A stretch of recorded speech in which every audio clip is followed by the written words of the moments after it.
Let's talk about position and velocity graphs. We've done position graphs before. For example, if I give you a mathematical model, x equals 2 meters per second times time plus 3 meters, okay? So there's a position versus time function there, and I can draw a graph for this, right? So I can say, all right, well, position is a function of time. And let's just do it for 5 seconds. We don't need to go past 5 seconds. So this will be time in seconds. 1, 2, 3, 4, 5. Now I'm going to scale my vertical axis. Well, after 5 seconds, what will be my position? Well, 2 times 5 is 10. 10 plus 3 is 13 meters. So I'll go like this. 1, 2, 3, 4, 5, 6, 7, 8, 9, 10, 11, 12, 13, 14. So we'll go 2, 4, 6, 8, 10, 12, 14. And this is my position axis in meters. So I labeled the axis. I labeled this axis. And now I'm just going to plug in points. Now, if I give you the mathematical model, you don't have to do this every second. Watch. You can just say, all right, at 0 seconds, my position was 3 meters. Does that make sense to everybody? At 0 seconds, t equals 0. 2 times 0 is 0, plus 3 is 3 meters. Now at 5 seconds, it was 13, right? 2 times 5 is 10, plus 3 is 13. So what I'm going to do is go up like this. Here's 13 like this. And I'll put a dot like that. And now I'm just going to draw a straight line like this. So there's my graph. That's all I need to do. Now I can check to see how well I did. Look at 2 seconds. What is the position at 2 seconds?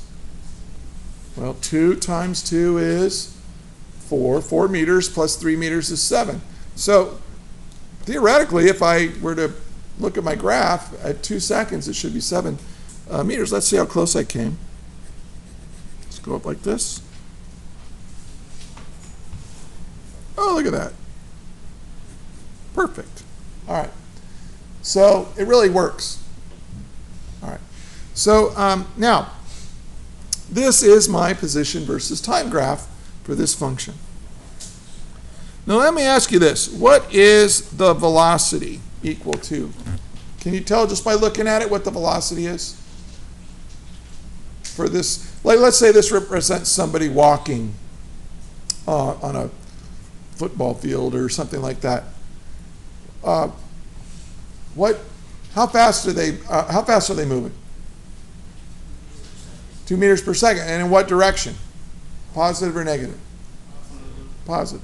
So I can say, hey, and it's right here, right? This tells you how fast you're going. The rate at which you're changing your position, your velocity, is 2 meters per second. Now, hey, if I just gave you the graph, you could figure it out, right? Because velocity is equal to the change in position over change in time. So all I have to do is make a little slope triangle here. What's this? This is delta t. This is 3 seconds. And then what's this? Well, this is 7 meters. And this was 13 meters. So what's 13 meters minus 7 meters? That gives me a rise of delta x is equal to 6 meters, right? So delta x is 6 meters over this delta t I chose, 3 seconds, which is 2 meters per second. But you already knew that because it was in the mathematical model. All right. So this is all review. This is what we've been doing the last few days. Now we're going to draw a new graph, a velocity versus time graph. Now it's going to be kind of boring, all right? It's not super exciting, but don't worry about it. it's going to get exciting here soon enough. But I want to do it with a really simple problem before we get to more complicated problems. So I want to graph velocity as a function. Well, first of all, what's true about the velocity for the whole time? It's a constant. It's not changing with time. So what is the velocity here? It's 2 meters per second the whole time. Right? So it's going to be kind of boring, but I'm going to draw it anyway. So I'm going to graph velocity as a function of time, and I want you to do it just the way I'm doing it. This is my time axis in seconds. And what I'm going to do is I'm going to draw it directly below the position versus time graph. So this will be velocity in meters per second. This is time in seconds.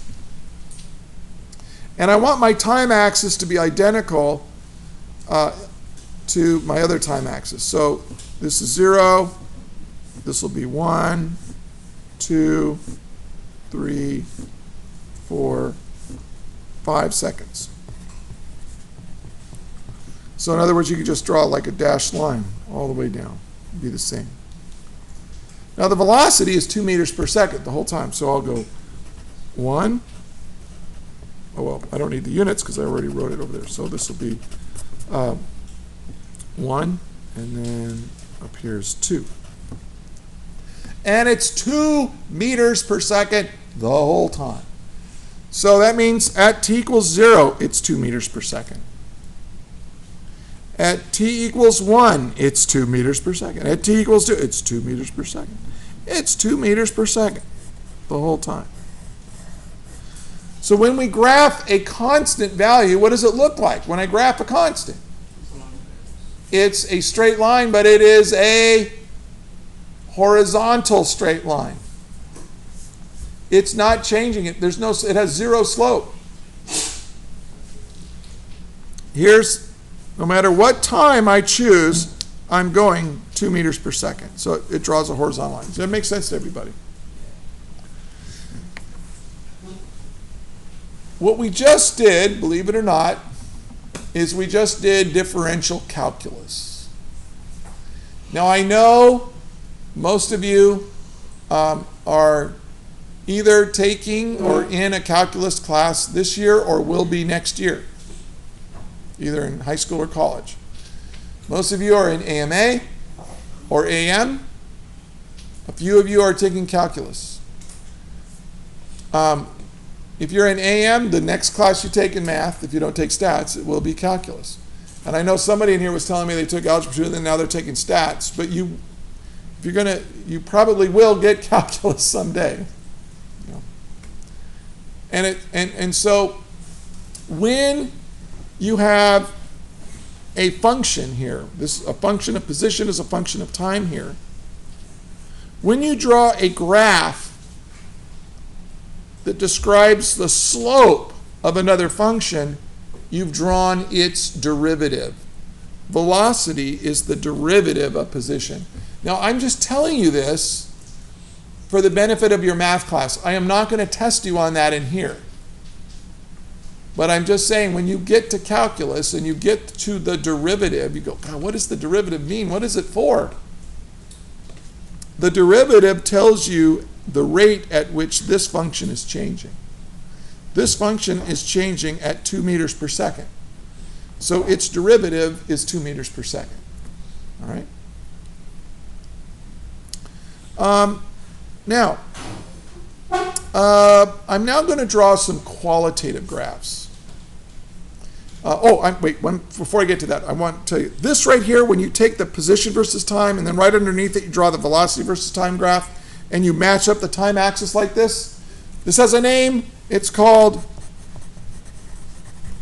a kinematic stack. Kinematics, the study of motion. We're stacking these kinematic graphs on top of each other. In the next unit, Unit 2 in this class, we're going to have a third graph down here for acceleration, but we're not to that yet, so don't worry about it. Just 2 graphs for now. Now, we're going to draw qualitative graphs. So what if I, in this example, what if I gave you an example that looks like this? Here's position and here's time, but I'm not putting any numbers or units on here. I'm just going to draw this. We're going to start here, and it's a straight line that looks like that. What if that's my position versus time graph? What is my velocity versus time graph going to look like? Well, what's true about the slope of this line? Two things are true about the slope. Well, what is the slope here, by the way? Remember, the slope of a position versus time graph is velocity, right? Because we've defined velocity to be delta x over delta t. Well, the delta x over delta t, this is the rise, which in this case is negative, and this is the run. So when you draw your little slope triangle, okay, delta x over delta t. That's what velocity is defined to be. Well, what's true about this? Well, this is a straight line, so the slope is a constant, right? This is a constant slope. And what else is true about it? It is a negative slope. So if I were to draw the velocity versus time graph, notice what I did here. This is the positive and this is the negative. This is zero velocity right here. I'm just going to do that. This is my graph. And I'm going to end it right here. So here's what I'm saying. Oh, this is a negative constant velocity. There we go. Does that make sense? So if I give you this, you can draw that. Now I'm going to give you a trickier one. Suppose you have somebody who does this. Here's my position versus time graph. Suppose I have somebody who starts at the origin, like right here, and they march forward. And then after a few seconds, they stop here, and they don't change their position anymore. So what is this person actually doing? This person is like walking. They're going, okay, march, march, march, march at a constant velocity, march, march, march at a constant velocity until at this time right here, what do? You stop. And my position is the same, position is the same, position is the same, position is the same. I'm not changing my position anymore as time goes by. I am at rest. Can I draw the velocity versus time graph for this? Yes, I can. So this is velocity and this is time. Now, where does a change happen? Right at this time. You see that? So what I'm going to do is I'm going to draw a little dashed line. Like that. Okay. So what's true during this time interval from here to here? What's true about the slope? It is a constant and it is positive. Does it matter how high I draw this? Not really. Just make it fit on your paper. These are qualitative graphs. Now, what's true about the slope from here to here? At what rate is my position changing with time? 0. It doesn't have any velocity at all. 0 velocity from here to here. So what am I going to do over here? I'm going to do this. So this graph describes the velocity of this graph.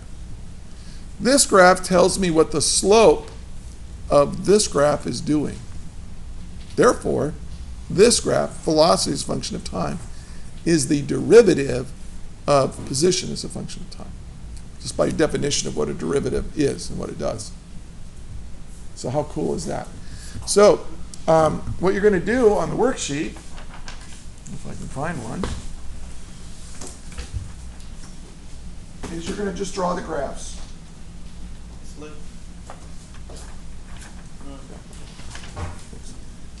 So on the first page, you're going to do this. You're going to copy down the problem, and then you're going to fill out the graph. You're going to draw the graph. Now here it says the object is moving away from the origin in a positive direction with a constant velocity.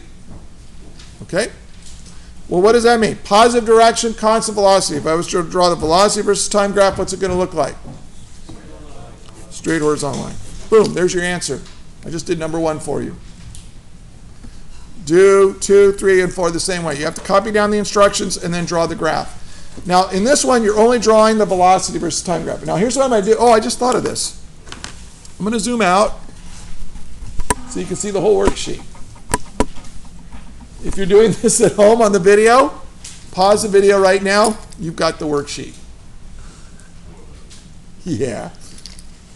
This is really going to improve the number of hits I get on my website. Yes. All right. And my YouTube channel. Okay, now this is the back page. Now this back page is a little bit wrong. It's the only way I could get everything to fit on the paper. Draw the velocity versus time graphs for an object whose motion produced the distance versus, this should be position. I need to change this. Versus time graph shown below. Show your work as a kinematic stack. What does that mean? That means even though I drew the velocity right here, draw position as a function of time and then take velocity and put it underneath it. Okay? So you're going to draw 2 graphs. On 5, 6, and 7, draw 2 graphs, but draw the velocity versus time graph directly underneath the position versus time graph. Does that make sense to everybody? Okay? So what you can do is, I don't have enough worksheets to give to everybody, but if you have YouTube, or go to my website and you can watch this and just go to 17 minutes and 25 seconds and freeze it and you'll have it. Okay? Any last questions before I, yes? Yes, you can take a picture of it too. All right. That is all.